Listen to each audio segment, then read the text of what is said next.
সম্মানীয় দর্শক বন্ধুদের, আজকে আমি বোলপুর শান্তিনিকেতন কৃষি বিজ্ঞান কেন্দ্র থেকে কিচেন গার্ডেনের কিছু গুরুত্বপূর্ণ তথ্য। এইগুলো যে শিক্ষিত চাষি কৃষি বৈজ্ঞানিক। কৃষ্ণ কি হচ্ছে? কল্যাণ খেতে কি যাও? হাই গাইস, আমরা এই যে এটা হচ্ছে শাক, পালং শাক। এই যে এটা হচ্ছে পালং শাক। আমরা এটাকে রোপণ করেছি আজকে বিগত 15-20 দিন আগে। তো এখন চারা বেরিয়েছে, এটা এখন নিরানোর পালা। দেখছেন আমরা ঘাস, এই যে টাকা দিয়ে আমরা ঘাস এমনি করছি, এতে মাঠটা উর্বর হবে, ভালো হবে। হ্যাঁ, তা দেখছেন এই পদ্ধতিতে আপনারা পালং শাক চাষ করবেন এবং কম খরচায় একটু ভালো ফলন পাবেন। আর ব্যবহার করবেন জৈব সার দিয়ে করতে, যাতে রাসায়নিক না দেওয়া হয়।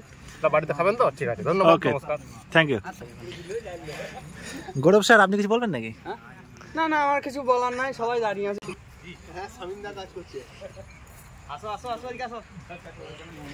হ্যাঁ শামীম স্যার বলেন কিছু। এখানে আমাদের কেবিকে ট্রেনিং দেওয়া হচ্ছে কিভাবে বিনস গাছের পরিচর্যা করতে হয় কেমিক্যাল ছাড়া। তো আমরা তাই ট্রেনিংয়ের জন্য এসেছি এখানে কর্মরত। আমাদের কীভাবে চাষটা করতে হয়, আগাছানাশক কীভাবে নাশ করতে হয়, একটা গাছ রাখতে বলছে স্যাররা, যাতে ভালোভাবে প্রোডাকশান ভালো প্রোডাকশান পেতে পারি।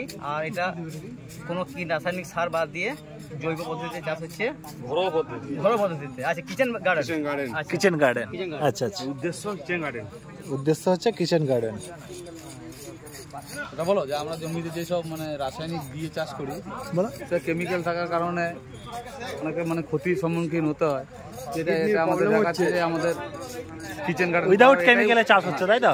কিচেন গার্ডেন করার উদ্দেশ্যে যাতে কেমিক্যাল ছাড়াই আমরা চাষবাস করতে পারি, ব্যবহার করতে পারি আর কি। আচ্ছা আচ্ছা, প্রতিনিয়ত, প্রতিদিন সহজ সরলের সঙ্গে সঙ্গে টাটকা জিনিস নিয়ে রান্না করে খেতে পারি। একদম একদম, এক কথা।